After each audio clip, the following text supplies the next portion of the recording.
اعوذ باللہ من الشیطان اللعین الرجیم بسم اللہ الرحمن الرحیم الحمد للہ رب العالمین والصلاة والسلام والتحیۃ والاکرام علی اشرف الانبیاء والمرسلین وعلى آلہ الطیبین الطاہرین المعصومین ولعنة الله على أعدائهم أجمعين أما بعد فقد قال الله تبارك وتعالى يا أيها الذين آمنوا اتقوا الله وكونوا مع الصادقين صلوات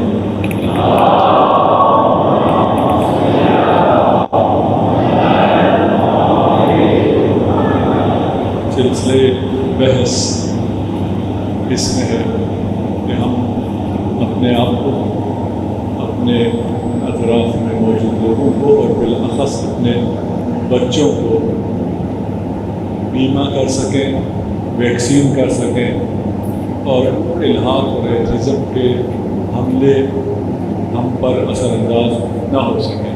صلوات پڑھ دیجیے محمد اور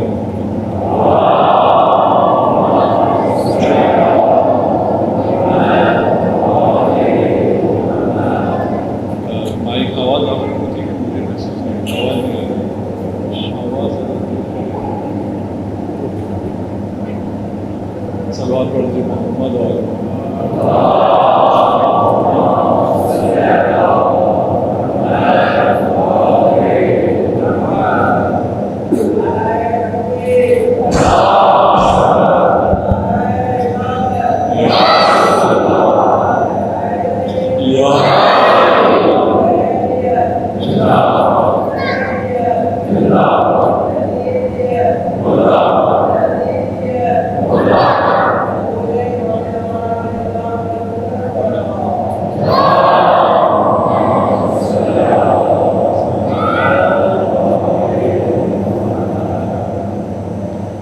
جب ہم سے پوچھا جاتا ہے، ہمیں کہا جاتا ہے کہ آپ دیندار اس لیے ہوتے ہیں کہ آپ کو معلوم نہیں ہوتا، آپ جہالت میں ہوتے ہیں، کیونکہ آپ کو معلوم نہیں ہے طبیعی حوادث کا، اس وجہ سے آپ اس جگہ پر اس غیب کو خدا سے خود کرتے ہیں۔ کل ہم نے اس پہ بحث کر لی، اس کے جواب بھی ہم نے کچھ حد تک پیش کر دیے۔ اب ہم خود ان سے پوچھتے ہیں کہ آپ کو پتہ ہے کہ آپ الحاد، ایتھزم، دہریت کی طرف کیوں جاتے ہیں؟ اور یہ ہم نہیں کہہ رہے کہ آپ کیوں ایتھزم کی طرف جاتے ہیں، خود آپ کا بندہ بتا رہا ہے جو سائیکیٹرسٹ بھی ہے اور 20 سال الحاد میں بھی اس نے گزارے ہیں۔ وجہ یہ ہے کہ ان ملحدین میں جتنے بھی دہری ہیں ان میں ایک بات کامن ہے، یہ سب ذہنی مریض ہیں۔ اگر کسی کا ذہن مریض نہ ہو، اگر کوئی اپنی عقل اپنے ہاتھ سے نہ دے، وہ خدا کا کیسے انکار کر سکتا ہے؟ بھائی تو پیدا ہوا ہے، تیرے لیے یہ کمپلیکیٹڈ یونیورس کریٹ ہوئی ہے، اس کو کوئی ڈیزائن کرنے والا نہ ہو، اس کا کوئی بنانے والا نہ ہو، یہ کیسے ہو سکتا ہے؟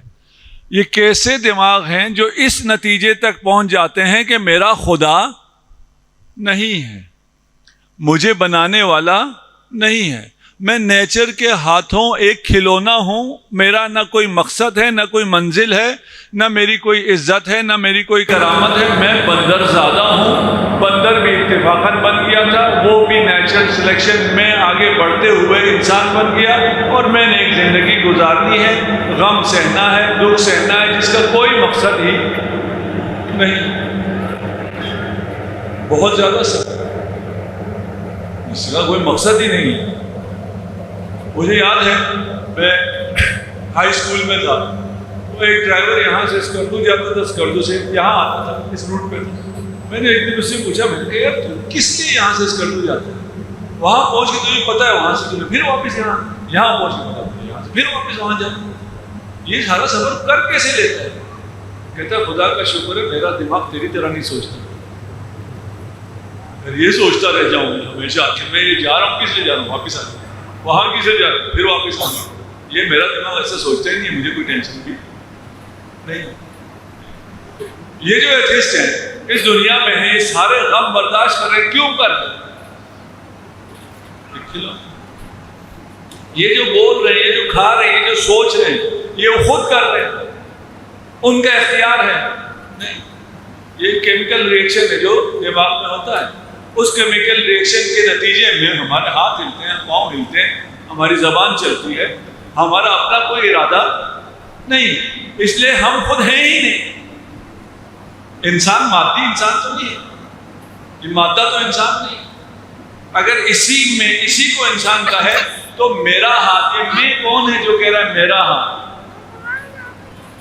میرا ہاتھ تو ہاتھ کے علاوہ میں تو ہے ہی نہیں کوئی۔ جب میں نہیں ہوں تو پھر میرا ہاتھ بھی نہیں۔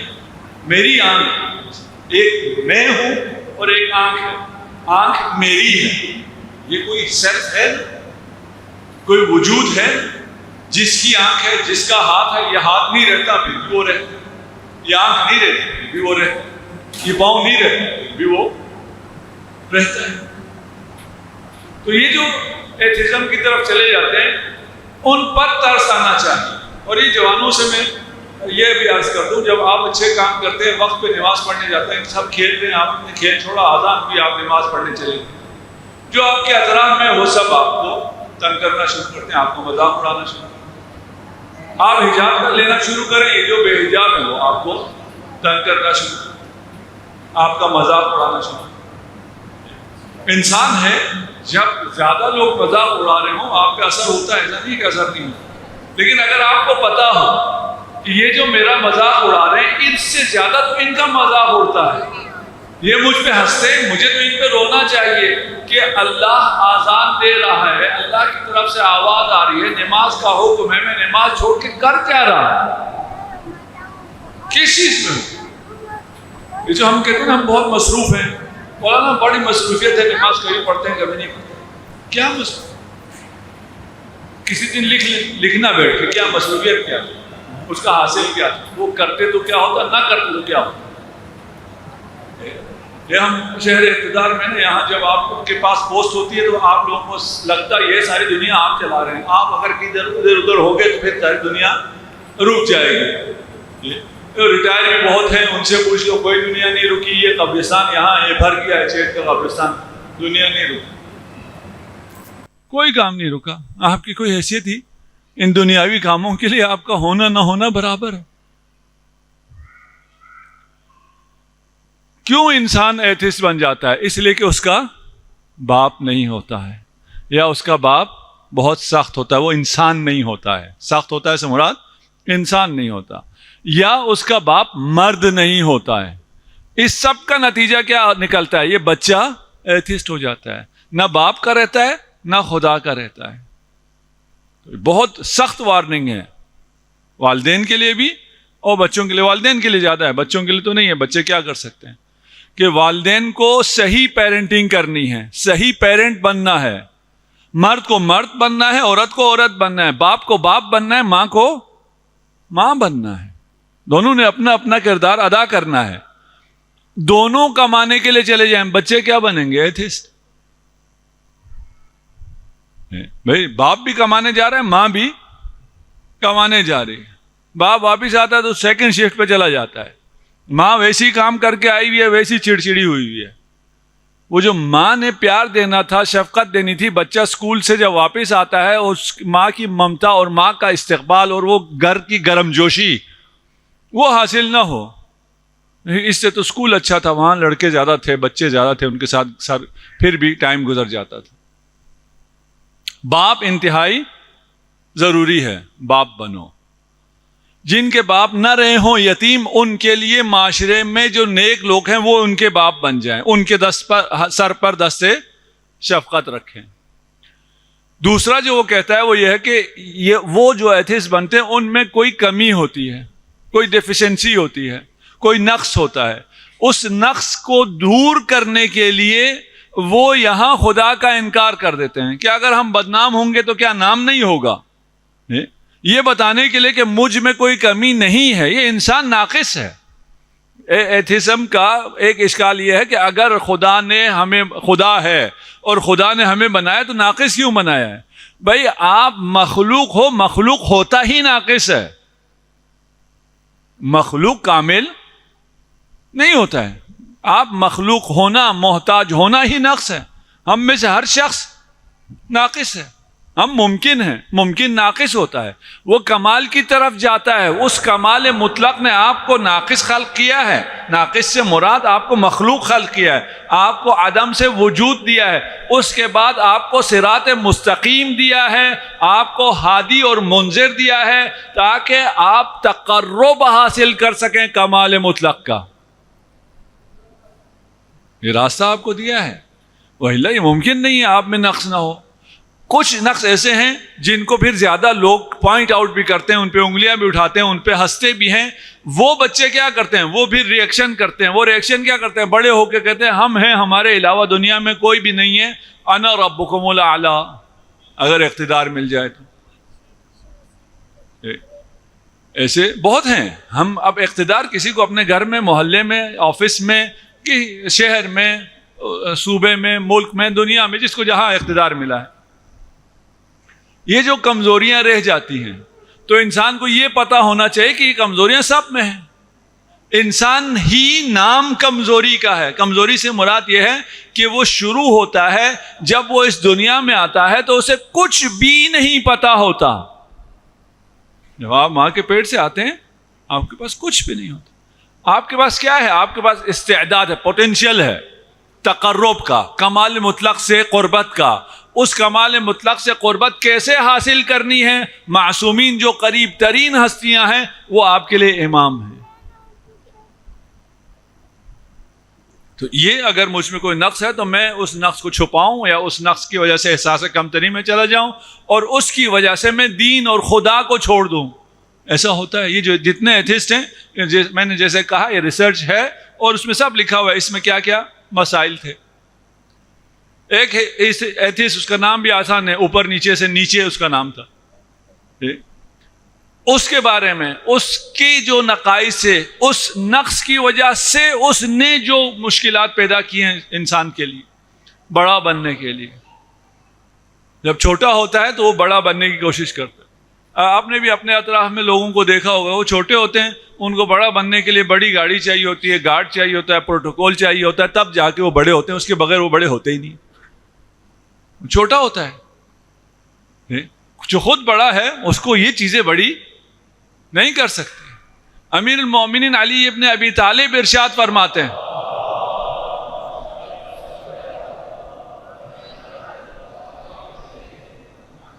کہ اگر ساری دنیا بھی مجھ سے منہ موڑ لے میری عزت میں کوئی کمی نہیں ہوگی.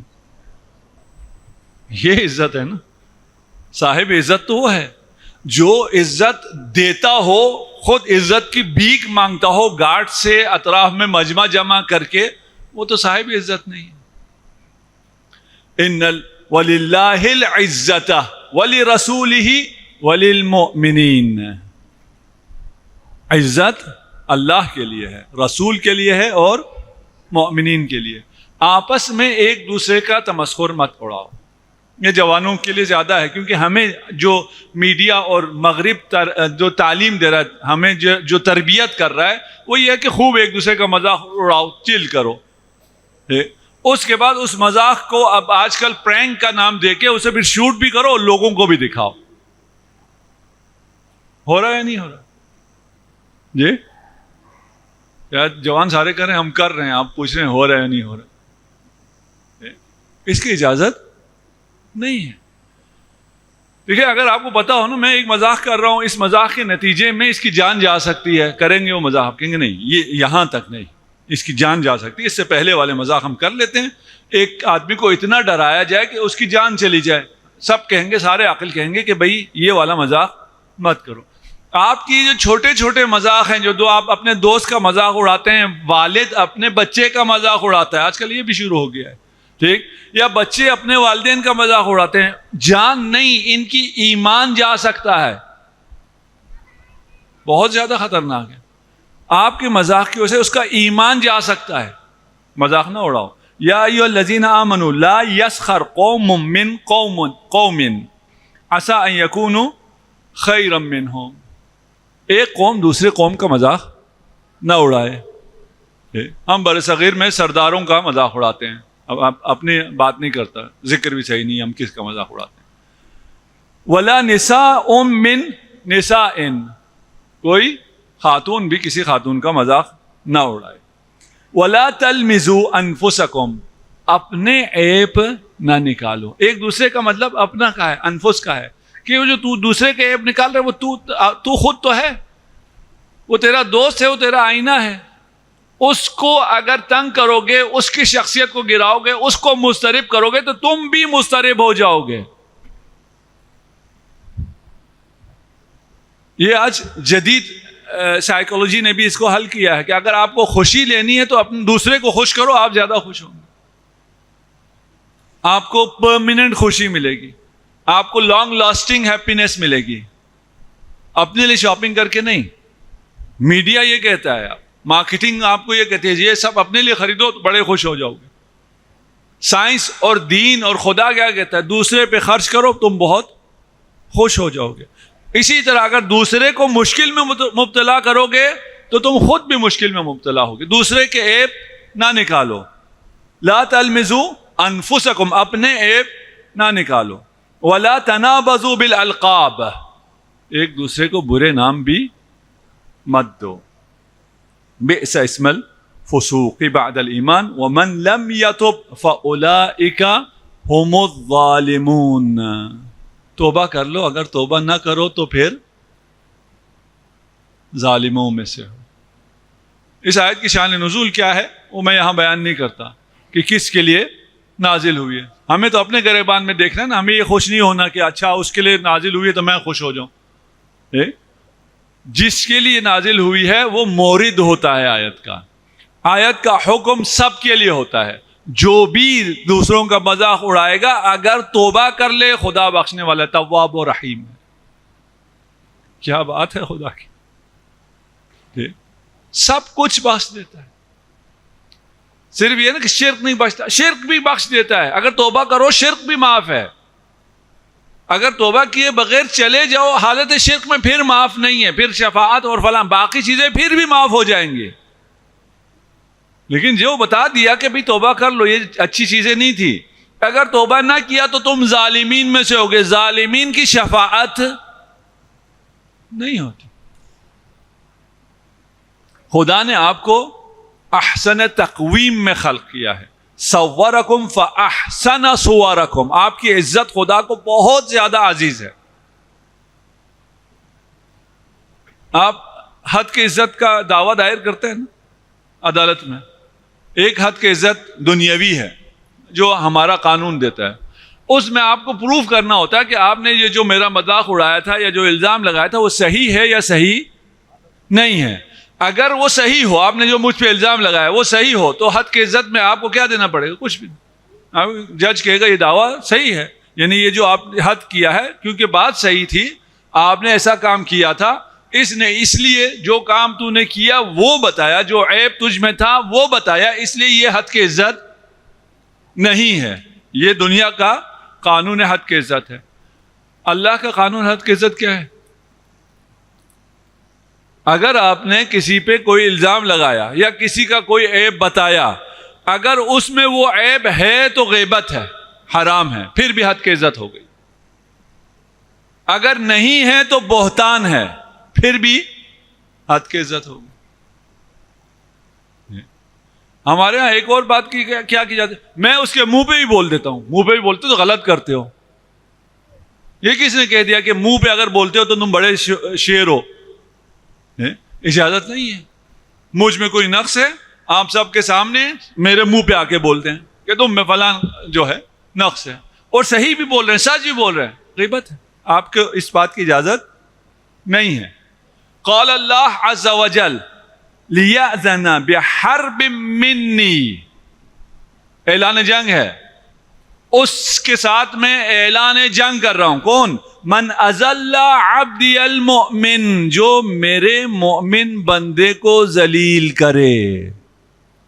منہ پہ کر رہا ہے منہ پہ کرے, پیٹھ پیچھے کر رہا ہے پیٹھ پیچھے کرے, جھوٹ بول کے کر رہا ہے جھوٹ بول کر کے, سچ بول کے کر رہا ہے سچ بول کر کے کرے. سچ ہے, وہ عیب مجھ میں ہے, لیکن آپ کو کس نے حق دیا ہے اس کو افشا کرنے کا؟ آپ کو کس نے حق دیا ہے اس کو رسوا کرنے کا؟ خدا کہہ رہے یہ اعلان جنگ ہے. حدیث ہے ان رسول اللہ صلی اللہ علیہ وآلہ وسلم نظر الی الکعبہ, کعبہ کی طرف دیکھا. کعبے سے زیادہ محترم چیز ہے دنیا میں؟ کعبے سے زیادہ بڑھ کے کسی چیز کی حرمت ہے؟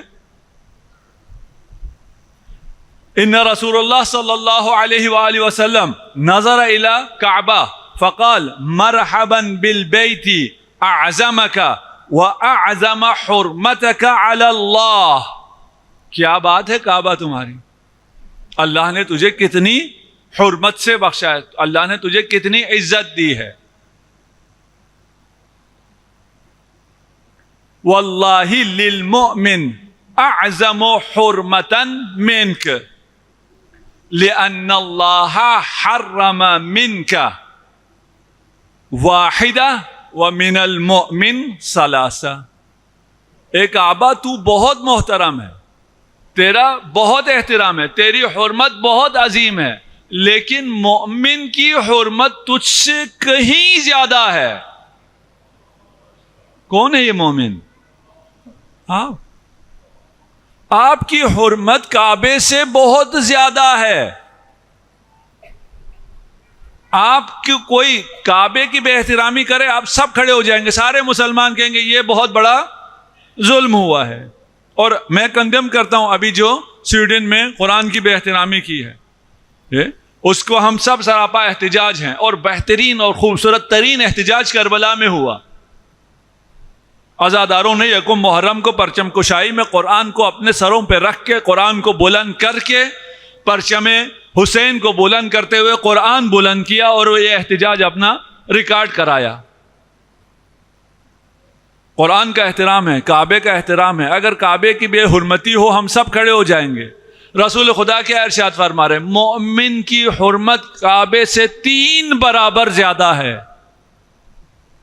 اس لیے کہ اے کعبہ, کعبے کو سنا رہے ہیں, اے کعبہ تیری حرمت 1 دفعہ ہے اور مومن کی حرمت 3 دفعہ ہے. 3 کیا ہے؟ مالہ ودمہ وان یظن بہ سوء الظن.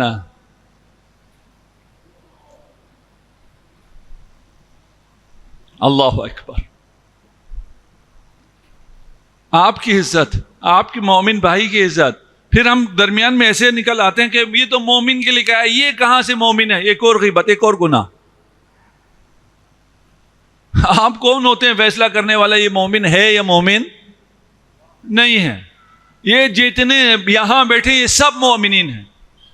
کسی کو کوئی حق نہیں پہنچتا کہ مختلف بہانوں سے کہ یہ مومن نہیں ہے. جو وہ کہہ رہا ہے کہ یہ مومن نہیں ہے, وہ خود یہ کہتے ہوئے گناہ کر رہا ہے. ایک صاحب میرے پاس آئے کسی کی شکایت لے کے, پھر اس کے بعد ان کو اصرار بھی تھا, ہم نہیں سنتے زیادہ, کچھ شکایتیں عام ہوتی ہیں, کوئی کسی کا مال کھا گیا, بیت المال میں کیا, ایک کچھ خاص بات, عام بات نہیں, اس کی نجی زندگی کی باتیں ہیں. میں کہا یار یہ بری بات ہے, یہ اس طرح کی باتیں مت کرو. اس نے زیادہ اصرار کیا. میں نے کہا مجھے تو نہیں پتا وہ فاسق ہے یا نہیں, تو فاسق ہے, تو یہ جو باتیں کر رہا ہے سچ بھی اگر ہے, واقعاً بھی اس نے کیا ہے, تو بھی یہ جو آ کے آپ کے کان میں بتا رہا ہے کہ فلانی آپ کے بارے میں کیا کہہ رہا تھا, فلانی نے شاید کہا ہو شاید نہ کہا ہو, شاید وہ گناہگار ہو یا نہ ہو, یہ جو آپ کے پاس آ کے ہمدرد بن رہا ہے یہ یقیناً گناہگار ہے, یقیناً فاسق ہے, جو آ کے بتا رہا ہے کہ آپ کے لیے فلانی کیا کہہ رہا تھا. ہمارا رویہ کیا ہے؟ ہم اس کے بارے میں ہو جاتے ہیں, یہ تو میرا ہے, یہ میرا ہمدرد ہے. یہ جو دوسرے کے بارے میں آپ سے کہہ رہا ہے, دوسرے کے پاس جا کے آپ کے بارے میں کہے گا. جو خدا کا نہیں ہے وہ تمہارا بھی نہیں ہے. اس خوش فہمی میں نہ رہو. وَمِنَ الْمُؤْمِنِ ثَلَاثَةٌ مَالُهُ اس کا مال حرمت رکھتا ہے, دمہ اس کا خون حرمت رکھتا ہے. مال آپ اس کا نہیں اٹھا سکتے, اس کو قتل نہیں کر سکتے, نقصان نہیں پہنچا سکتے, اس کا خون نہیں نکال سکتے. یہاں تک تو سمجھ میں آتا ہے. تیسرا اس سے بہت زیادہ خطرناک ہے. وَأَن يَظُنَّ بِهِ سُوءَ الظَّنِّ. آپ سوء ظن بھی نہیں رکھ سکتے. آپ کو یہ حاصل نہیں ہے کہ کسی مومن کے بارے میں برا سوچیں.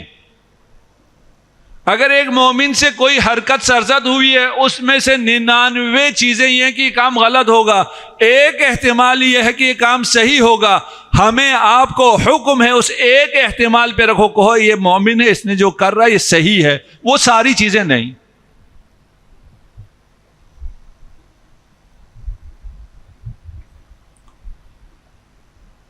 الحاد آپ کا یہ سوء ظن کرنا, آپ کا یہ تمسخر کرنا, کسی کو دہانے الحاد تک, دہریت تک, خدا سے دور ہونے تک پہنچا سکتا ہے. مخصوصاً والدین سے کہتا ہوں, اگر اپنے بچوں کے ساتھ آپ ایسا سلوک کریں گے. میں جانتا ہوں ایک پیرنٹ کو, ان کو شوق تھا اپنے بچے کو تنگ کرنے کا, ذہنی اذیت دینے کا. ذہنی اذیت سے مراد یہ ہے کہ وہ مختلف معمہ اور مشکل باتیں اور یہ چیزیں اس کو تھوڑا سا کنفیوز کرتے رہتے تھے. اس کی شغل سا تھا, ویسے بھی اس کا دماغ اس قسم کا کام بھی کرتا تھا. 20 سال کی عین جوانی میں اس کا وہ بیٹا پاگل ہو گیا, کرو اور کنفیوز. نتیجہ سامنے آتا. اپنے بچے کے تمسخر اڑاؤ گے, مذاق اڑاؤ گے, اس کی کسی چھوٹی چیز کی وجہ سے, وہ ایسا ہے, یہ ایسا ہے, وہ ویسا ہے, وہ کیسا ہے. آپ کا یہ چھوٹا چھوٹا خیال نہ رکھنا اس بچے کو خدا سے دور کر سکتا ہے. جب وعدہ کرو بچوں سے تو وعدہ پورا کرو, اس لیے کہ بچے آپ کے ذریعے, والدین سے کہہ رہا ہوں, اور والدین میں سے بالاخص باپ سے کہہ رہا ہوں, بچے آپ کے ذریعے خدا تک پہنچتے ہیں.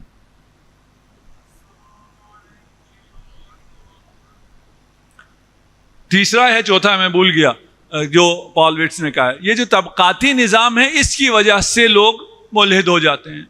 ایک غریب ہے اور ہمارے ہاں کمی ہے, اس کو جب دبایا جاتا ہے, اس کو کم کیا جاتا ہے, تو وہ اپنے آپ کو بڑا ثابت کرنے کے لیے پھر خدا کا انکار کر دیتا ہے. اس طبقاتی نظام کو اسلام نے ختم کیا ہے. اسلام میں طبقاتی نظام نہیں ہے. جب ریاست مدینہ تھی کوئی طبقاتی نظام نہیں تھا, سب کو برابر ملتا تھا. خلیفہ اول کے زمانے میں بھی سب کو برابر ملتا تھا. خلیفہ دوم کے زمانے میں تھوڑا سا شروع ہوا. خلیفہ سوم کے زمانے میں پھر یہ بہت زیادہ طبقات وجود میں آ گئے. تاریخ آپ کے سامنے ہے. اور پھر جب امیر المؤمنین کو حکومت ملی اور آپ نے دوبارہ برابر کیا, تو اس اشرافیہ کو, مراعات یافتہ طبقے کو اتنی تکلیف ہوئی عدل علی سے کہ وہ میدان میں آ گئے. علی نے 25 سال صبر کیا, وہ 25 گھنٹے بھی صبر نہیں کر سکے. اسلام میں خمس کا نظام ہے, زکوٰۃ کا نظام ہے, صدقات کا نظام ہے. یہ سب کیا ہے؟ کوئی غریب نہ رہے. اس نظام کے ساتھ کوئی غریب نہیں رہ سکتا. یہ طبقاتی نظام نہیں آتا. اذا دخل الفقر الى البيت فقال له الكفر خذني معك. جب کسی گھر میں فقر داخل ہوتا ہے تو کفر اس سے کہتا ہے مجھے بھی اپنے ساتھ لے چلو اس گھر میں. یعنی اس کے فقر کے پیچھے پیچھے, غربت کے پیچھے پیچھے کفر بھی چلا آتا ہے. مومن فقیر نہیں ہو سکتا. کام کرو, محنت کرو. آج کل تو کوئی مسئلہ ہی نہیں رہا. آج کل ہنر سیکھنا کوئی مسئلہ ہی نہیں رہا. آپ جس بھی فیلڈ میں ہیں, یوٹیوب زندہ باد, اس میں ویڈیوز دیکھیں, اپنے آپ کو بہتر کریں. ایک عام کوک ہیں, 5 سال 4 سال 3 سال اگر محنت کریں شیف بن جاؤ گے. صلاحیت آ گئی ہے, اس صلاحیت کو منوانا بھی کوئی آج کل مسئلہ نہیں ہے. جاب پیدا کرنا بھی کوئی مسئلہ نہیں ہے. صرف یہ کہ جس کے پاس ہنر نہیں ہے, جو محنت نہیں کرتا ہے, اس کو, وہ بے روزگار ہیں. ایسے بہت بے روزگار ہیں. ہمارے پاس ابھی بہت سے ایسے روزگار ہیں جن کے لیے ہمیں بندہ ملتا ہی نہیں. ہمیں نہیں, سب کیسے یہی حال ہے. کام کا بندہ ملتا ہی نہیں, اسکل والا بندہ ملتا ہی نہیں. اور جو اس میں تھوڑی سی اسکل ہو وہ بہت آگے چلا جاتا ہے. یہ ہماری اپنی چوائس ہوتی ہے. ہم خود جہاں راضی ہو جاتے ہیں وہاں رہ جاتے ہیں. اگر ہم فقیر ہوتے ہیں تو اپنی مرضی سے فقیر رہتے ہیں. اگر ہم جہنم جاتے ہیں تو اپنی مرضی سے اپنے قدموں سے چل کے جہنم جاتے ہیں. ہمیں کوئی نہیں دھکیلتا جہنم کی طرف. میں بچوں کو لیکچر دے رہا تھا, میں نے کہا تھا ہر شخص اپنی مرضی سے, کیسے ہو سکتا ہے اپنی مرضی سے کوئی غریب رہے. میں کہا یہ جو کوڑا چنتے ہیں ان کو دیکھا ہے, وہ ساری زندگی کوڑے پہ گزار دیتے ہیں. وہ کوئی بھی کام کرنا چاہیں کر سکتے ہیں, کوئی بھی ہنر سیکھنا چاہیں. یہ سارے ایسے نہیں ہوتے کہ ان میں کوئی ہنر ان کو آتا ہی نہ ہو, کر سکتے ہیں. لیکن کیوں انہوں نے خود انتخاب کیا کوڑے پہ رہنا, ان کا اپنا انتخاب. یہ جو بھیک مانگ رہے ہوتے ہیں یہ ان کا اپنا انتخاب. پھر یہ بچوں کو لگتا ہے کہ یہ کیونکہ آسان کام ہے. کہتا ہوں یہ سب سے مشکل کام ہے. یہ ساری زندگی کوڑے پہ رہنا یہ سب سے مشکل کام ہے. ساری زندگی بھیک مانگنا یہ سب سے مشکل کام ہے. بچوں کو سمجھانا, میں کہتا ہوں جاؤ ذرا چوراہے پہ جا کے ایک دن بھیک مانگ کے دکھاؤ اگر آسان کام ہے تو. انسان مانگ سکتا ہی نہیں. انسان کو اللہ نے حر بنایا ہے, انسان کو شرافت دی ہے. لقد کرمنا بنی آدم. وہ یہ کام نہیں کر سکتا. اس کام کے لیے اس کو اپنے آپ کو بہت گرانا پڑتا ہے, بہت محنت کرنی پڑتی ہے, اتنا پست ہونا پڑتا ہے, پھر جا کے یہ پست کام کر سکتا ہے. فقر کو گھر سے نکالو. ما دخل فقر مکانا الا دخل وراءه کفر. جس گھر میں فقر آ گیا اس گھر میں کفر بھی آ گیا. آپ کسی مومن کی مدد کرتے ہیں, اس کو فقر سے نکالتے ہیں, آپ نے وہی کام کیا جو ایک عالم دین اس کو ہدایت کرنے کا کرتا ہے. آپ نے وہ اس کو ہدایت کی ہے, آپ نے بھی اس کو کفر سے نجات دلائی ہے. پھر اگلا جو ہے ایک الحاد کا جو سبب ہے وہ یہ ہے, یہ ابھی آج کل کورونا گزرا ہے اس میں ذرا اور آسان ہے اس کو سمجھنا. کردار کی پستی. ابھی الحمدللہ اس سے ہماری جان چھوٹ گئی, پتہ نہیں کیا تھا کورونا, لیکن تھا کچھ تو تھا. اور کچھ لوگوں کے لیے ماسک لگانا مشکل تھا. وہ کیا کہتے تھے, ماسک نہیں لگاؤں گا. وہ کہتے تھے کورونا ہے ہی نہیں. ان کو ہی پتا تھا کہ کورونا تو ہے, لیکن کیوں کہتے تھے کورونا نہیں ہے؟ تاکہ ماسک نہ لگانا پڑے, تاکہ سوشل ڈسٹینسنگ نہ کرنا پڑے, تاکہ سینیٹائزر نہ لگانا پڑے. یہ جو ساری وہ تھی مجبوریاں تھی, ان مجبوریوں کی وجہ سے یا اس جو ان کو پسند نہیں تھا, تھوڑے سے جو قیود تھے, اس کی وجہ سے اس کا آسان حل کیا ہے؟ کورونا ہی نہیں. تو یہ جو بد کردار لوگ ہیں, جن کا کردار اچھا نہیں ہے, انہیں آزادی چاہیے, انہیں ڈسکو چاہیے, انہیں شراب چاہیے, انہیں فلان چاہیے, فسق و فجور چاہیے, بجائے اس کے کہ خدا ہے لیکن میں معاصی کرتا ہوں, معصیت کرتا ہوں, میں اچھا نہیں ہوں. وہ کہتے ہیں خدا ہی نہیں. یہ ان کے کردار کی پستی ہے.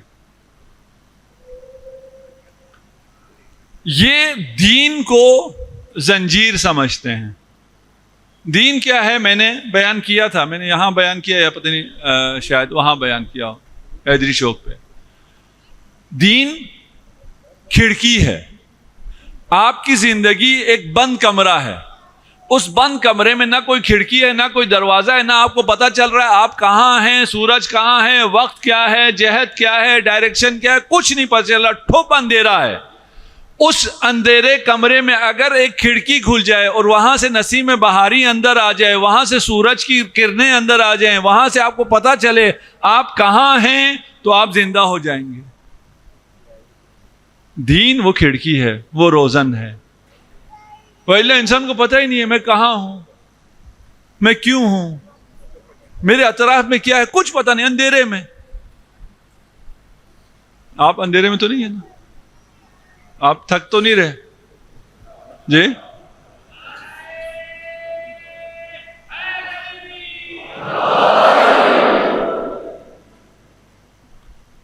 دین کو کھڑکی, روزانہ, پنجرہ, ونڈو نہیں سمجھتے, دین کو زنجیر سمجھتے. یہ دین جو آپ کو شرافت, عزت, آزادی, حریت, بندگی دے رہا ہے, معراج دے رہا ہے, اسے وہ زنجیر سمجھتے ہیں. اس زنجیروں کو کاٹنے کے لیے, ان زنجیروں سے آزاد ہونے کے لیے وہ کیا کرتے ہیں؟ خدا کا انکار کر دیتے ہیں. خدا ہے ہی نہیں. جب کورونا ہی نہیں ہے تو ماسک کیا لگانا؟ ایک سعودی عالم ہے عبداللہ قسیمی، انہوں نے شیعوں کے خلاف ایک کتاب لکھی. شیعوں کے خلاف کتاب جو لکھی وہ امام کعبہ کو بڑی پسند آ گئی، اور امام کعبہ نے کعبہ میں جمعہ کے خطبے میں کہا کہ یہ کتاب بہترین کتاب ہے، اور یہ اس شخص کے لیے، عبداللہ قسیمی کے لیے، جنت میں حور عین کے لیے مہریہ ہے. اس کی حور جو ہے پکی ہو گئی، اس نے یہ جو کتاب لکھی ہے. امام کعبہ کعبے کے اندر بیٹھ کے جمعے کے خطبے میں انہوں نے حور پکی کر دی. کس کی؟ عبداللہ قسیمی کی. خدا کا کرنا کیا ہوا، 3 مہینے بعد اس کی دوسری کتاب آ گئی، اغلال السلاسل، کہ میں نے زنجیریں توڑ دی. ایتھسٹ ہو گیا، اس نے سب چیزوں کا انکار کر دیا.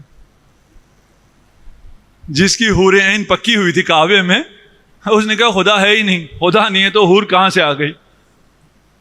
یہ دین کو کیا سمجھتا تھا؟ اسی کتاب کا ٹائٹل کیا کہہ رہا ہے؟ زنجیریں ٹوٹ گئی. یہ دین کو کیا سمجھتا تھا؟ زنجیریں. بھائی دین زنجیر نہیں ہے. یہ جو سجدہ ہے یہ غلامی نہیں ہے، یہ آپ کو ہزاروں سجدوں سے آزادی دلاتا ہے. لا تکن عبد غیرک، امیر المومنین ارشاد فرماتے ہیں کہ کسی دوسرے کا بندہ مت بنو. ان اللہ جعل لک حرا، جعلکم حرا، اللہ نے تجھے آزاد خلق کیا. اور یہ جو زنجیریں توڑتے ہیں، یہ پتہ ہے کتنے آزاد ہو جاتے ہیں. امیر المومنین نے کہا کسی دوسرے کا غلام نہ بنو، یہ اپنا غلام بنتے ہیں، اور اپنا بھی اپنی خواہشات کا غلام بن جاتا ہے. یہ تو بہت ہی گیا گزرا انسان ہے نا یار. اپنے سے کسی بہتر کا غلام بن جائے پھر بھی کوئی بات ہے، اپنا غلام بننا. اللہ نے تجھے حر بنایا، تو اپنا غلام بن رہا ہے. اور اپنا بھی، خود اپنے میں بھی مراتب ہے نا. جیسے میں نے کہا مجھ میں مراتب ہیں، میرے نفس میں اقسام ہیں. ابھی یہ موضوع ہمارا نہیں ہے. اس میں سے جو پسترین چیز ہے، اس خواہشات کا یہ غلام بن کے کہتا ہے میں نے زنجیریں توڑ دی. دین زنجیریں نہیں ہیں. اگلا جو اس نے لکھا ہے، پال وٹس نے لکھا ہے، تو مجھے اب جب میں باقی 4 میں نے بتا دیا تو 5واں تو بتانا پڑے گا. لوگ ملحد کیوں ہوتے ہیں؟ یہ جو دینی لوگ ہیں ان کی وجہ سے ہوتے ہیں. یہ مولانا جو ہیں ان کی وجہ سے ملحد ہو جاتے ہیں. صحیح کہا غلط کہا ہے؟ جی مولانا، اسلام میں مولانا نا، وہ تو سارے ادیان کی بات کر رہے ہیں. یہ جو رجال دین کہتے ہیں، دین والے جو ہیں، اس میں صرف ہم نہیں ہیں، پھر آپ بھی شامل ہو جائیں گے. آپ امام بارگاہوں میں آنے والے، مساجد میں آنے والے، آپ یہ جو بزرگ ہیں سب، یہ جو دین والے ہیں یہ جوانوں کو دین سے، خدا سے دور کر دیتے ہیں. ان کے کام ایسے ہیں. اور جو دنیا کو دین سے دور کیا ہے اس میں عیسائی کلیساؤں کا بڑا کردار ہے. ہمارا بھی کچھ نہ کچھ ہے، ہمارا حصہ ہے، یہ نہیں کہ ہم نہیں کہہ رہے ہم لوگ نہیں ہیں، لیکن بڑا فرق ہے.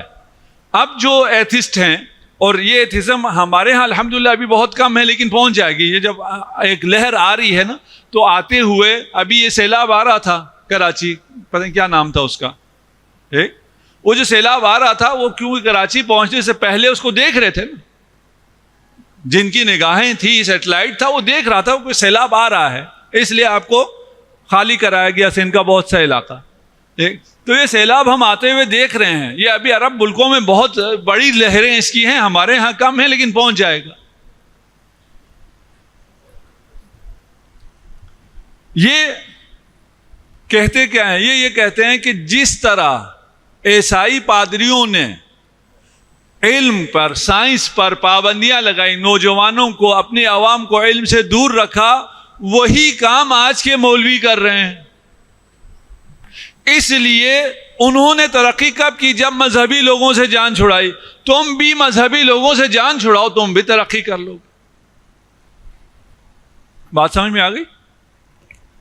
جی یہ سمجھ میں نہیں آنی چاہیے. ہاں اگر یہ بات سمجھ میں آ گئی تو خطرناک ہے. لیکن اسے پھر سمجھنا ہوگا. دیکھیں اب جوان کو جب ایسی بات کہی جائے کہ بھائی انہوں نے ترقی مذہب سے جان چھڑا کے کی، اور مذہبی لوگ جو کرتے تھے اس کی وجہ سے، کیونکہ یا آپ کو مذہب ملے گا یا آپ کو سائنس اور ترقی ملے گی. مذہب چاہیے، مولوی چاہیے، سائنس اور ترقی چاہیے. آپ کہیں گے ہمیں سائنس اور ترقی چاہیے، مولوی کو کیا کرنا ہے؟ یہ مسئلہ کیا ہے؟ مسئلہ یہ ہے کہ اگر آپ سے ہی کہا جائے کہ سائنس اور ترقی چاہیے یا خدا اور اہل بیت چاہیے، کیا کہیں گے؟ خدا و اہل بیت کبھی بھی. لیکن وہ بھی تیز ہے نا، شاطر ہے.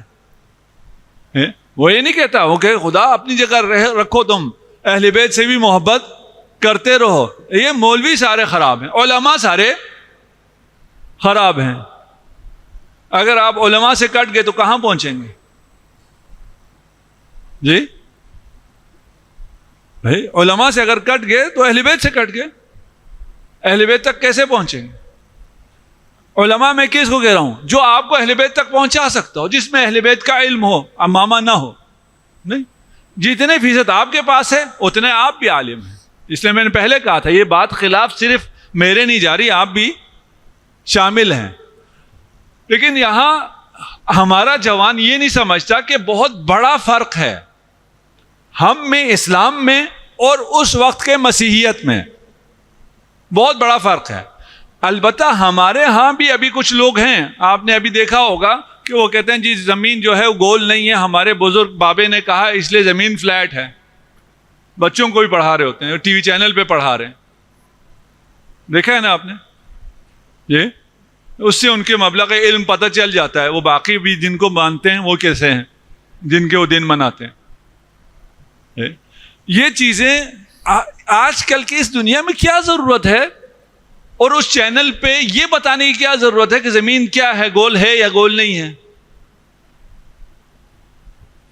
یہ اسی مقصد کو حاصل کرنا ہے. یہ دیکھو اگر مولویوں کے پاس جاؤ گے، وہ مولوی بھی نہیں ہے بدبخت. مسئلہ تو یہ بھی ہے، وہ مولوی بھی نہیں ہے جو یہ باتیں کر. اگر ان کے پاس جاؤ گے تو یہ کہتے ہیں. آج کون سا بچہ مانے گا؟ کوئی وہ طوطے جو ہیں وہ بھی نہیں مانتے آج کل. اور سامنے خاموش ہو جائیں گے کیمرے لگے ہوئے، لیکن بعد میں تو خاموش نہیں ہوں گے. ہم لائیو کرتے تھے پروگرام اور یہاں سے ریکارڈڈ بھی کرتے تھے. ہم کربلا میں لائیو کر رہے تھے، میری بچی بھی ساتھ کرتی تھی، چھوٹی تھی اس وقت. تو ایک صاحب اور آئے، بزرگ عالم تھے، ان سے کہا لائیو ہے، وہ ڈر رہے تھے کہ لائیو. بچی کہتی ہے مولانا لائیو زیادہ آسان ہوتا ہے، نہ کوئی ڈانٹ سکتا ہے، نہ کوئی کاٹ سکتا ہے، جو جی میں آئے بولتے چلے جاؤ. تو یہ کیوں ایسی باتیں کر رہے ہیں؟ تاکہ اسی بات کو اسٹیبلش کیا جائے کہ اگر یہ علماء کے پاس جاؤ گے، دین والوں کے پاس جاؤ گے تو سائنس سے رہ جاؤ گے، ترقی سے رہ جاؤ گے. فرق کیا ہے؟ وقت آ گیا، میں آپ کا زیادہ وقت نہ لوں. نہیں ہے، تھوڑا سا وقت ہے میرے پاس، 2-4 منٹ انشاءاللہ ہیں. فرق ہے، اگر اس فرق کو میں سمجھا سکا، نہیں تو بات میں جسے سمجھ میں نہ آئے وہ بات میں آپ کو بیٹھا کے بھی بات کرنے کے لیے تیار ہوں. اس وقت کے جو عیسائی پادری ہیں اور وہ جو انسٹیٹیوشن تھا اس میں، اور ہمارے جو حوزہائے علمیہ ہیں، اسلامی مراکز ہیں، ان میں فرق کیا ہے؟ اس وقت وہ یہ کہتے تھے کہ سارا کا سارا علم ہم سے ملے گا. دنیا گھوم رہی ہے، حرکت میں ہے یا نہیں ہے، اس کا فیصلہ ہم کریں گے. یہی ہوا تھا نا. وہ کہتے تھے جو علم ہے سارا کا سارا علم منحصر ہے ہمارے پاس. عیسائی پاپ کے پاس، ان کے فادر کے پاس، سارا علم وہیں سے ملے گا. وہ جسے صحیح کہیں گے وہ صحیح ہے، جسے غلط کہیں گے وہ غلط ہے. یہ فکر عالم اسلام میں جو منحرف 2-4 طوطے ہیں ان کی بات نہیں کر رہا میں. یہ تو منحرف لوگ ہیں نا، یہ تو عالم اسلام کی نمائندگی نہیں کرتے. عالم اسلام میں اسلامی مراکز کا یہ دعویٰ ہے ہی نہیں. پتہ نہیں بات واضح ہوئی یا نہیں ہوئی؟ یہ نا اسلامی مراکز کیا کر رہے ہیں؟ اسلامی مراکز کہہ رہے ہیں کہ آپ علم دین بھی حاصل کریں اور علم دنیا بھی حاصل کریں. ابھی والد صاحب کے زیر نظر ہم جو دینی تعلیم حاصل کرتے ہیں، ہم 2000 لوگ ہیں جو ہمارے مدارس میں ہیں. جو مروجہ تعلیم حاصل کر رہے ہیں وہ 25,000 لوگ ہیں. تو ہم نے خود اسکول بنائے ہوئے, کالج بنائے ہوئے, اور ان میں سائنس کی تعلیم دے رہے ہیں, ٹھیک. اور یہی اسی پریمیسس میں جو ہے یہاں علم دین ہو رہا ہے, یہاں سائنس چل رہی ہے, بچیوں کا کالج ہے. تو علم دین, یہ ہم کوئی اپنی بات نہیں کر رہے, ہم بتا رہے ہیں جو اسلامک انسٹیٹیوشن ہے اس کا یہ دعویٰ ہے ہی نہیں کہ سائنس بھی ہم سے لو.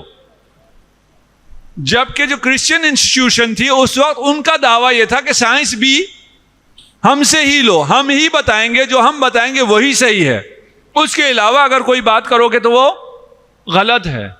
وہ ترقی کے راہ میں حائل تھے, یہ ترقی کے راہ میں حائل نہیں ہے. نہ جانے واضح بات ہوئی یا نہیں ہوئی. صلوات پڑھ دیجیے محمد و آل محمد.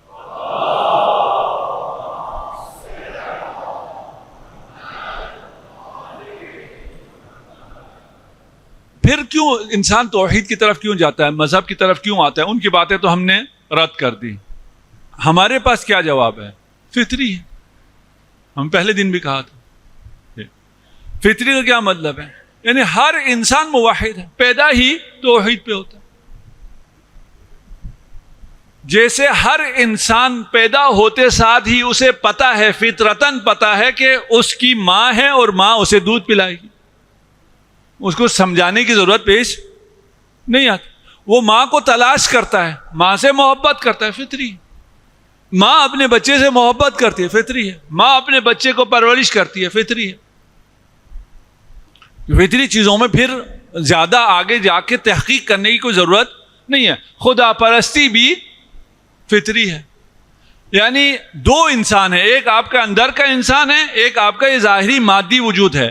یہ جو ظاہری مادی وجود ہے جسے میں نے ہاتھ پاؤں کہا تھا, یہ میرا ہاتھ ہے, یہ وہ ایک حقیقی انسان, ایک ورائے مادہ انسان ہے. وہ جو انسان ہے وہ موحد ہے, وہ کبھی بھی ایتھسٹ دہری نہیں ہو سکتا, مولد ہو ہی نہیں سکتا. وہ مانتا ہی نہیں ہے ان باتوں کو. پھر یہ دہری کیسے دہریس ہو جاتے ہیں, ایتھسٹ کیسے ہو جاتے ہیں اگر وہ نہیں مانتا؟ اس کا اور اس کا کنیکشن کاٹنا پڑتا ہے. کنیکشن کس سے ہے؟ عقل سے ہے, ضمیر سے ہے. اس کو کاٹنا پڑتا ہے, عقل کی خودکشی کرنی پڑتی ہے, پھر جا کے انسان ایتھسٹ بنتا ہے. اور یہ جو ایتھسٹ بنا ہے اس کے اندر بھی وہ بات موجود رہتی ہے. میں نے کسی ایک جگہ کہا تھا کہ وہ جو دہشت گرد والوں, ان کی فکری دہشت گردی کی بات کر رہا ہوں, وہابیت جو ایک لہر آئی تھی, ابھی الحمدللہ جہاں سے چلی تھی وہیں وہ خاموش ہو رہی ہے. تو ادھر بھی اس کی موجیں جو ہیں وہ دریا سے متصل نہیں ہیں, یہ بکھر جائے گا. کسی نے مجھ سے پوچھا, میں نے کہا پاکستان میں کوئی بھی وہابی نہیں ہے. مولانا یہ آپ کیا کہہ رہے ہیں؟ کوئی انٹرویو کر رہا تھا مجھ سے, تو وہ جو جرنلسٹ تھا وہ کہہ رہا تھا مجھے یہ چاہیے کہ آپ کہیں یہ بہت زیادہ طاقتور ہو گئے ہیں فلان. میں نے کہا تمہیں جو چاہیے وہ خود لکھو, جو مجھ سے پوچھو گے تو میں تو اپنی بات کروں گا. کہا یہ سب کیا ہے؟ میں نے کہا سب پیسوں پہ وہابی ہوئے ہوئے, ان کا اپنا عقیدہ کوئی نہیں ہے. یہاں برصغیر میں دین اولیاء اللہ کے ذریعے آیا ہے. یہ جو مزارات کے ذریعے, بزرگوں کے ذریعے, واسطے کے ذریعے, شفاعت اور یہ سب چیزیں ہمارے برصغیر میں, ہمارے خون میں ہے. یہ ہم سے الگ ہو سکتا ہی نہیں ہے. یہ ہم میں زیادہ نفوذ کیا ہوا ہے باقی دنیا کی نسبت. تو ہم میں سے کوئی ان چیزوں کے خلاف ہو ہی نہیں سکتا. اگر خلاف ہے تو وہ پیسے کے لیے, اندر سے وہ بھی شفاعت کا بھی قائل ہے, ہر چیز کا قائل ہے. اور انہیں اگر تھوڑا سا آپ واچ کریں تو یہ اپنی عملی زندگی میں بہت زیادہ ہوتے ہیں. ہمارے حفظ قرآن کا مدرسہ ہے اسکردو میں, وہ بچے ایسے چھوٹے چھوٹے بچے پورا قرآن حفظ کرتے ہیں اور اس کو ہر چیز قرآن سے بتا دیتے ہیں. انہی کے ایک مدرسے میں گئے تھے جہاں وہ یہ شفاعت اور ان سب توسل اور سب چیزوں کا انکار کرتے ہیں. جب بچوں نے پرفارم کیا اس کے بعد ان کے جوتوں کو مس کر کے اپنے آنکھوں پہ لگا رہے تھے. یہ شرک ہے یا نہیں ہے؟ ان کی نگاہ میں ہے, اندر سے پتہ ہے ان کو یہ شرک نہیں ہے. ہر انسان جو بھی ہے, سارے کے سارے جو اصل انسان ہے وہ موحد ہے, وہ توحید پر ہے. اس سے توحید سلب ہوتی ہی نہیں ہے، اس کا اور اس کا کنیکشن کبھی کمزور ہو جاتا ہے.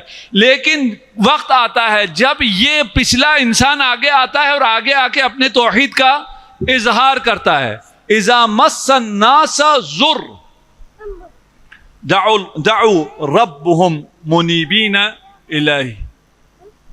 جب مصائب آتے ہیں، مشکلات آتے ہیں، تو یہ سارے دہری بھی جیسا بھی ہے جو خدا کو بھولے ہوئے شرک کر رہا ہے، خدا سے دشمنی کر رہا ہے، وہ کس کو پکارتا ہے؟ خدا کو پکارتا ہے. فَإِذَا رَكِبُوا فِي الْفُلْكِ دَعُوا اللَّهَ مُخْلِصِينَ لَهُ. اتنے خلوص سے آپ بھی خدا کو نہیں پکارتے، جب وہ کشتی بور میں پھنس جاتی ہے تو ملحد پکارتا ہے خدا کو. ہے یا نہیں ایسا؟ تو یہ کون تھا؟ یہ اس کے اندر کہاں سے آ گیا؟ وہاں تو کوئی مولوی نہیں تھا، اس نے کوئی میری تقریر نہیں بھی سنی ہے. وہ تو مشکل میں پھنسا ہے، ساری دنیا سے جب ڈسکنیکٹ ہوا ہے تو اپنے آپ سے کنیکٹ ہو گیا. وہ جو اپنے آپ کو بھولا ہوا تھا، من عرف نفسہ فقد عرف ربہ. کمال ہے امیر المومنین، کیا بات ہے امیر المومنین آپ کی. اپنے آپ کو تلاش کر لو، رب مل جائے گا. توحید فطری ہے. اگر ہم موحد ہیں تو ہم کسی چیز کی وجہ سے موحد نہیں ہیں، ہمارے والدین کی تربیت کی وجہ سے نہیں ہے. اس کا دخل ہے، انکار نہیں کر رہا ہوں، لیکن جو اصل فیکٹر ہے وہ فطرت ہے. ہم اپنی فطرت کی وجہ سے موحد ہیں.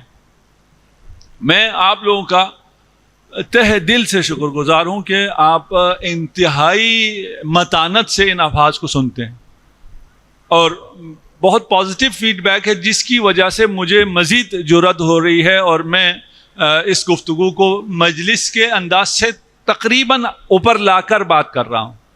وَإِلَّا مجلس میں مجبوری یہ ہوتی ہے، اس کو مجلس بنانے کے لیے بہت سی اور باتیں اس میں ڈالنی پڑتی ہیں تاکہ باتیں تھوڑی سی آسان ہو جائیں، مختلف سطح فکر کے لوگ جو ہیں اس کو سمجھ سکیں.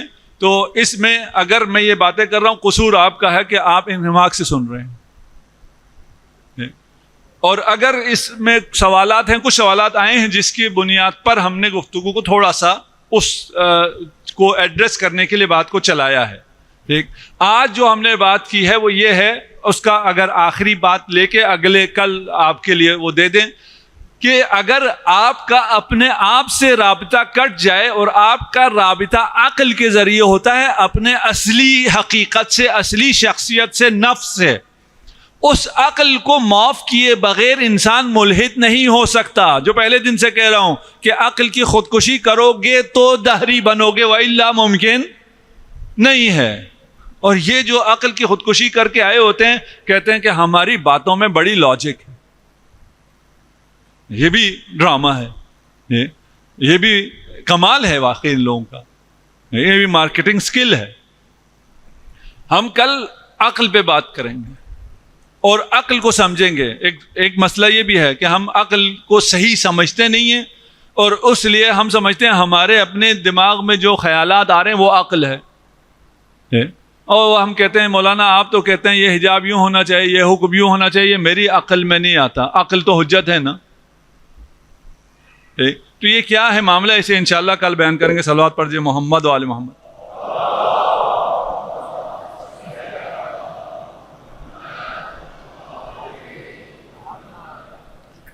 آج اسے پرسہ دینا ہے، اور زینب اولیاء مقام کو ان بچوں کا پرسہ دینا ہے جس پر زینب نے گریہ نہیں کیا. جب یہ کاروان مدینہ سے روانہ ہو رہا تھا، زینب نے اپنے بھائی کے ساتھ روانہ ہونا تھا. امام نے فرمایا کہ جاؤ جا کے عبداللہ سے اجازت لو، میں وقت کا امام ہوں لیکن شریعت کا حکم ہے اور شریعت کی پاسداری ہے. حضرت زینب کبریٰ عبداللہ کے پاس آتی ہیں، اجازت طلب کرتی ہیں. عبداللہ نے اجازت دی اور فرمایا کہ زینب سفر پر جا رہی ہو، اگر کوئی بلا آ جائے تو صدقے سے بلا کو ٹالا جاتا ہے. اون و محمد کو اپنے ساتھ لے جاؤ. اگر حسین پہ برا وقت آئے تو اون کو میری طرف سے قربان کر دینا، محمد کو اپنی طرف سے قربان کر دینا. اجرکم علی اللہ. آپ کی آوازیں بلند ہوئی، خدا آپ کو سلامت رکھے. خدا ان آوازوں پر اپنی رحمت کا نزول فرمائے. کربلا میں جب زینب داخل ہوتی ہیں، خاک کربلا کو سونگھ کر بائی سے ارشاد فرماتی ہیں، بھیا حسین یہ کیسی مٹی ہے، اس مٹی سے آپ کے خون کی خوشبو آ رہی ہے. اجرکم علی اللہ. کربلا کا میدان سجتا ہے، معرکہ عاشورہ شروع ہو جاتا ہے، ایک ایک کر کے قربان ہونا شروع ہو جاتے ہیں. لیکن زینب کو پریشانی یہ ہے کہ اس کے پاس کوئی کڑیل جوان نہیں ہے جو حسین کی مدد کر سکے. زینب نے اون و محمد کو تیار کیا. اجازت لینے بار بار اون و محمد آتے ہیں، لیکن ماموں کیسے اپنے بانجوں کو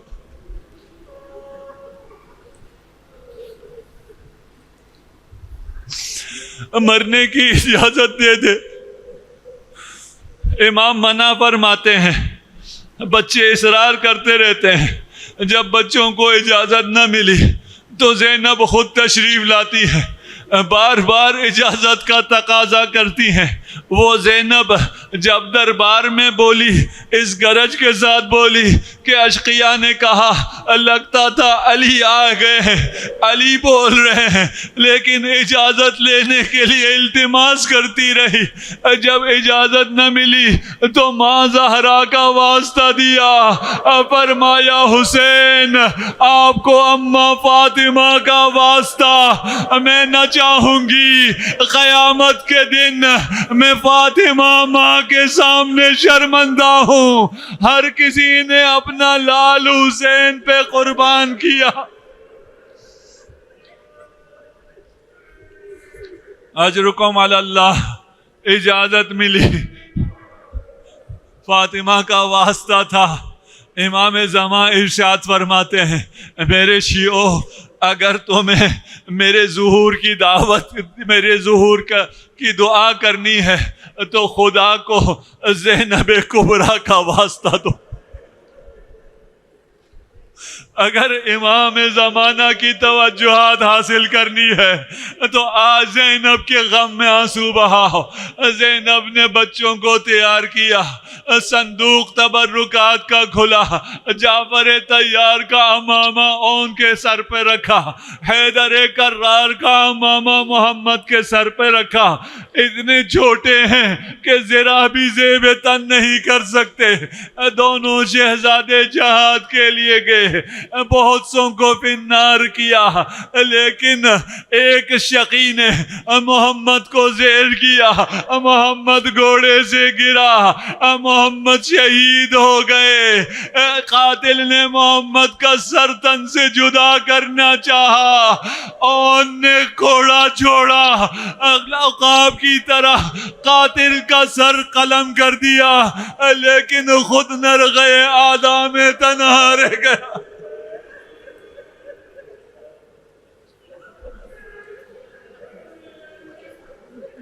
یہ اشقیاء جب جنگ ہوتی تھی اور جب کوئی 72 میں سے شہید ہوتا تھا، یہ طبل بجاتے تھے، یہ خوشیوں کے شادیانے بجاتے تھے، اور زینب خیمے میں تب پتہ چلتا تھا جو مجاہد گیا ہے وہ شہید ہو گیا. یہ 2 پھول سے بچے جب جہاد کے لیے گئے، زینب نے سر سجدے میں رکھ دیا. جب شادیانے بجنا شروع ہوئے، جب طبل بجنا شروع ہوئے، معلوم ہوا 2 شہزادے دنیا میں نہ رہے. لیکن خدا کا شکر ہے حسین تنہا نہیں ہے. حسین کے ساتھ علی اکبر بھی گئے، حسین کے ساتھ عباس بھی گئے.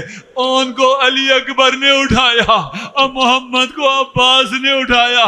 جب بھی کوئی لاش آتی تھی خیام میں زینب بڑھ کر استقبال کرتی تھی، زینب سہارا دیتی تھی۔ جب یہ دو چھوٹے چھوٹے بچے آئے ان کا استقبال کرنے، زینب نہ آئی، کہا زینب کو تلاش کرو، زینب کو بلاؤ، پشت خیمہ سر سجدے میں تیرا شکر خالق تو نے میری قربانی قبول کر۔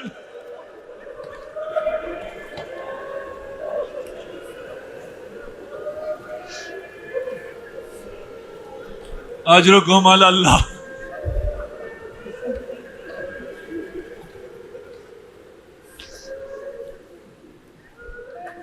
بڑا مشکل ہے ایک خاتون کے لیے، وہ بھی زینب جیسی حساس خاتون کے لیے، وہ اپنے بچوں کا جنازہ بھی رسیو نہ کرے، اپنے بچوں پہ گریہ بھی نہ کرے، لیکن جب جنگ میں شہید کوئی ہوتا ہے، جنگ کا ماحول ہوتا ہے، وہ برداشت ہو جاتا ہے۔ ایک مرحلہ اور آیا جو کسی ماں سے برداشت نہ ہوا، جو رباب سے بھی برداشت نہ ہوا، مخصوصاً ان ماؤں سے برداشت نہ ہوا جن کے بچے چھوٹے تھے۔ جنگ کے بعد لاشوں کو گننے کا سلسلہ شروع ہوا، سر کو تن سے جدا کرنے کا سلسلہ شروع ہوا، سروں کو نو کے نیزے پہ سجانا شروع کیا، لیکن جو سر چھوٹے تھے نیزے کی انی بڑی تھی۔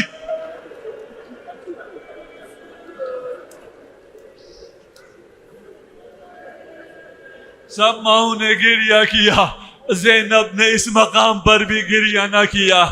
جانتے ہو عربوں میں رسم تھی، عرب کو اسیر نہیں کرتے تھے، عرب خواتین کو بیت مقنا و چادر نہیں کرتے تھے، لیکن ان لعینوں نے حرم رسول خدا کو اسیر کیا، نبی زادیوں کے سروں سے چادریں چھینی، نبی زادیوں کو پابند سلاسل کیا، اور اس کاروان کو جہاں سے بھی لے جاتے، جب کوئی گاؤں آتا تو سروں کو بیویوں کے پاس لے آتے تاکہ بیویاں بیتاب ہو جائیں، بیویوں کو زیادہ اذیت ہو۔ دو سر ایسے تھے، اون و محمد کے سر، جسے جب زینب کے قریب لایا جاتا زینب گریہ نہ کرتی۔ کوفہ میں کچھ عورتوں نے کہا لگتا ہے ان دو بچوں کی ماں مر گئی ہے۔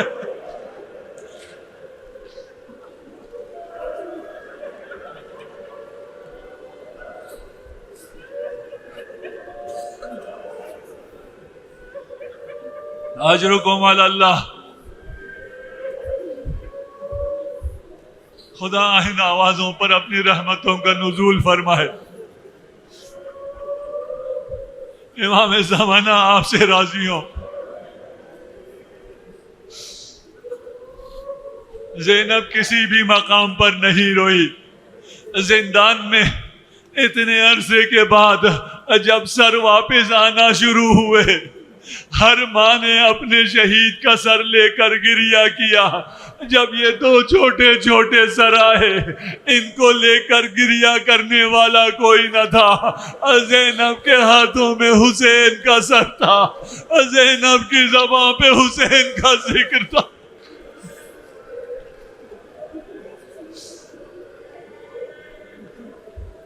اجرکم علی اللہ۔ یہ کاروان واپس 40 پہ کربلا آتا ہے، وہاں بھی زینب گریہ نہیں کرتی۔ یہ کاروان واپس مدینہ پہنچتا ہے، وہاں بھی زینب گریہ نہیں کرتی۔ زینب جب واپس پہنچی، عبداللہ نے آ کر کاروان کا استقبال کیا، ہر ہماری میں دیکھا، کہیں زینب کو نہیں پایا۔ ایک مخدرہ سے کہا میں اپنی بیگم زینب کو تلاش کر رہا ہوں، آپ نے زینب کو کہیں دیکھا؟ زینب دکھیاری بولی عبداللہ تمہارا حق ہے، تم نے مجھے نہیں پہچانا۔ زینب جب مدینہ سے نکلی تھی اس وقت شان اور تھی، اب کمر جھک گئی۔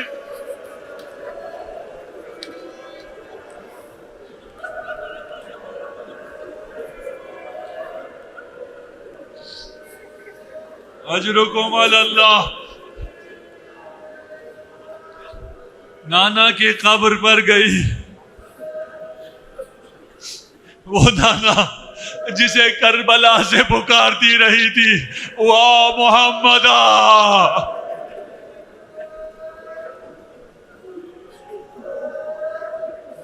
ھذا حسین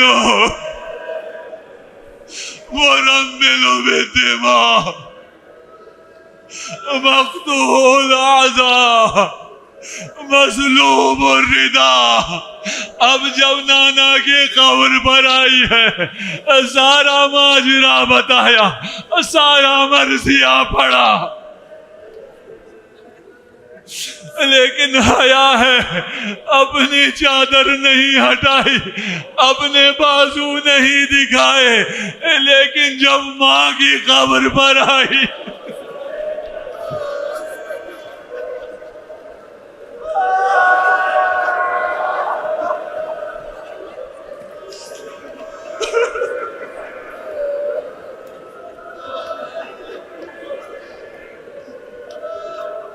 اجرکم علی اللہ. یہ سفر تمام ہوا، سارا کاروان اپنے اپنے گھروں میں چلا گیا. سب کو اپنی منزل تک پہنچانے کے بعد زینب اپنے گھر واپس آتی ہے. بالآخرہ ماں ہے، کب سے ضبط کر رکھا ہے. جب گھر میں داخل ہوئی، دو چھوٹے چھوٹے بستروں کو دیکھا، ماں کا دل پھٹ گیا.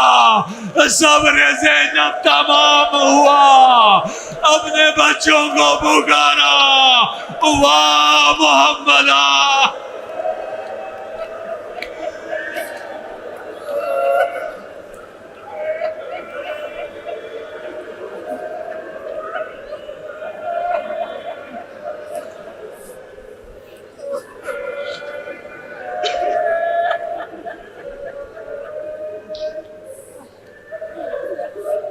سيعلم الذين ظلموا أي منقلب إنا لله وإنا إليه راجعون.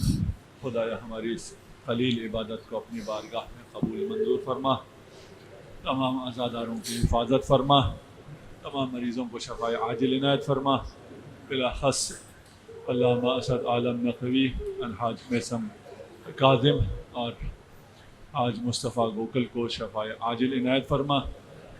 تمام مومنین کی پریشانیاں دور فرما. ہم سب کو امام زمانہ عجل اللہ فرجہ الشریف کے اعوان و انصار میں قرار دے. جو مومنین و مومنات اس فرش اعظم میں تعاون کر رہے ہیں، ان کی توفیقات خیر میں اضافہ فرما. ہمیں دنیا میں زیارت امام حسین و آخرت میں شفاعت امام حسین سے بہرمند فرما. امام زمانہ عجل اللہ فرجہ الشریف کے ظہور میں تعجیل فرما.